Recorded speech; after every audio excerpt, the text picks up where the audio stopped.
Pokémon es una franquicia que ha abarcado muchos corazones y generaciones en este mundo. La verdad, hasta mí ha llegado esta popularidad y la masa que logra tener en cuanto a su público. Es por ello que yo, Daniel Betancourt, he decidido exponer acerca de lo que sería Pokémon y su primera generación en los 90.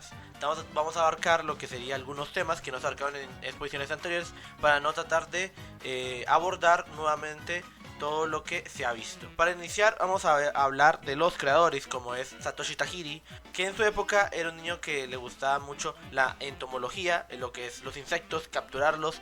Lo que se veía mucho en esa época de Japón era capturar y como tener ese mercadito de insectos, como lo fue en su época aquí en Latinoamérica con los tazos. Él ganó a sus 16 años una competencia en Sega, lo que le promovió ese interés a la creación de videojuegos. Él tenía un fan cómic, lo que se conoce como una revista, como algo indie, algo improvisional de personas, de un grupito de personas. Llegó a vender 10.000 copias y se llamaba Game Freak. Y ahí el posible nombre de la compañía que se viene a continuación. Ahí durante esa época conoció a Ken Sugimori y a Yorichi Masuda. Ken Sugimori conocido por hacer los primeros diseños de toda la generación de Pokémon, y Yorichi Masuda por ser programador y artista de audio. Hay veces que se confunde mucho, pero es una curiosidad que se tiene que dar, y es que Atsuko Nishida, una señora, fue también la creadora de múltiples Pokémon bastante famosos, como lo son Pikachu, Clefairy, Rhyhorn, algunos Pokémon que son muy vistos y aclamados actualmente, hasta también los iniciales de esa generación. Pasamos a lo que es la compañía Game Freak. Esta sacó su primer juego, que es Made in Paladins. Es un juego de rompecabezas estilo arcade que salió en 1989. Este fue la primera idea de Game Freak al tratar de hacer un juego. Luego después, Satoshi le gustaba mucho lo que sería el personaje de Ultraman y su serie, que son personajes a lo estilo Power Ranger o japonés, de personas vestidas, y trataba de un señor que capturaba monstruos para pelear con ellos. De ahí la historia de lo que sería luego Pokémon. Este boceto se llamó Capsule Monster y se fue vendido, o intentaron venderlo, a Nintendo. Lastimosamente, hasta muchos intentos no fue convencido, solamente logró llegar a Nintendo por Miyamoto, que le dio futuro a esta idea, ya que la Game Boy, lo que sería la consola de esa época, tenía el cable LAN, lo que permitiría el intercambio de Pokémon.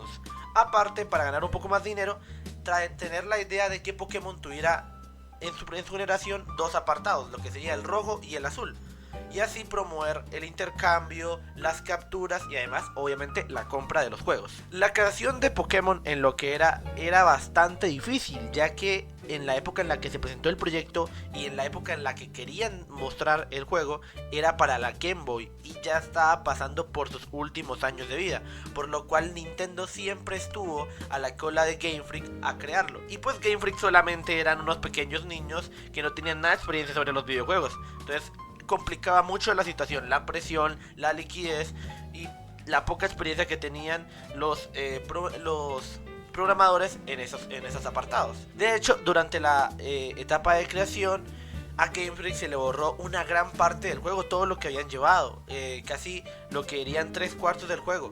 Actualmente, si le preguntas a Satoshi, no tienen ni idea de cómo consiguieron o recuperar lo que llevaban del proyecto. Otra vez hay otro suceso que fue cuando ya Game Freak, por el exceso y no de sacar nada, tenía muy poca liquidez y pensaron abandonar el proyecto, hasta que llegó Creators y les ayudó con liquidación a la empresa y además programadores para lanzar el juego. Llegó la primera generación y esta tuvo un impacto bastante poco notable, la verdad, con unas ventas algo discretas, y fue sacado en 1996. ¿Qué logró que Pokémon fuera lo que es hoy en día? Primero que todo, para lograr esas ventas fue mucho por el portavoz, por el voz a voz de muchos rumores. La gente que jugó los juegos y la gente que sabe lo que es Pokémon, la Ciudad Fallo, las recompensas de Mew, los Pokégods, son cositas o detalles que se venían contando de voz a voz como si fuera una historia que logró interés a los niños de esa época. Hasta que llegó la compañía OLM para generar lo que sería una nueva mercancía, una nueva expansión a lo que sería el universo de la primera generación de Pokémon. A OLM se le dio los permisos de Pokémon para poder crear su anime, su manga y también con ese apoyo la compañía tuvo una idea de sacar una película y además conjunto a la película hacer un evento para conseguir un Pokémon que se decía mucho de boca a boca de las ubicaciones de él, que es el Pokémon Mew. Con el anime y el manga yo creo que va a hacer un gran impacto, sobre todo en los países orientes donde se mejoró la fluidez hacia los juegos. Y el evento de Mew logró crear más historia y hablar más de Pokémon en esos tipos de revistas que se abordaban en videojuegos en esa época, logrando una mayor aglomeración a lo que sería la popularidad de Pokémon. Esta llegó a solamente a tener unas 32,36 millones de ventas. No ha habido juego todavía de Pokémon que ha logrado superar esta cantidad de ventas. De hecho, es el juego más comprado de los RPG Capsule Monster o RPG solamente que ha habido en la historia. Siendo que esto, y con la fama del anime, Pokémon sea considerado como la franquicia, o digámoslo así, el nombre de marca más estable de todo el mundo. Con la llegada de todo el anime del manga se empezó a hacer una distribución más a lo que sería el resto del mundo, ya que en 1939 salieron tazos, salieron cartas, y las cartas lograron a crear un nuevo apartado en juegos, lo que es el TCG, lo que alguna vez se mencionó en otras exposiciones. Actualmente hay cartas que se venden a cantidades impresionables de dinero, siendo que esta es la carta de ilustración de Pikachu, la que se ve una de las mayores cartas actualmente de cualquier marca más valoradas en todo el mundo. Bueno, hemos hablado de diferentes empresas, pero realmente ¿quién es la que tiene Pokémon? Pues, porque hablamos de Game Freak, que fue la primera, luego hablamos de Nintendo, de Creatures, y luego se añade otra que es Pokémon Company. Pero, ¿cuál es cada una?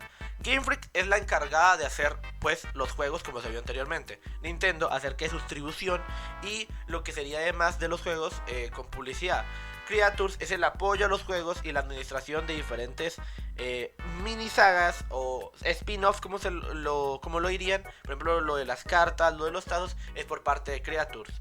Y luego se añade Pokémon Company, que es una compañía únicamente exclusiva para la distribución, lo que sería el merchandising, juguetes, muñecos. Hay diferentes centros Pokémon en todo Japón y en todo el mundo donde se venden increíbles figuras o cositas llamativas sobre Pokémon, y todo eso está encargado de Pokémon Company. Pokémon en la actualidad llega a ser una decepción. Eso es algo que me gustaría abordar, y es que Pokémon actualmente se ha visto muy rechazado por los diferentes juegos que han sacado, que es Pokémon Escarlata y Púrpura mayormente, la otra generación que es Pokémon Espada y Escudo y Pokémon Arceus.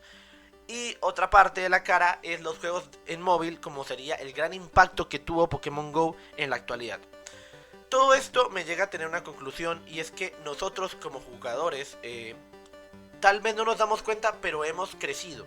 Es verdad que hay generaciones, por ejemplo la mía, que no llegan a tener ya casi los 20 años y conocieron Pokémon desde muy jóvenes. Pero la primera generación ya tiene más de 30 a 40 años de tener su edad de jugadores de su época. Lo que uno le demuestra que a pesar de que Pokémon haya estado, ya tiene su edad de creación, los jugadores también. Pero lo que pasa actualmente es que se siente una decepción, es porque los juegos no se sienten como si hubieran crecido, la trama no se siente como si hubiera crecido, y es porque nosotros como jugadores ya hemos crecido.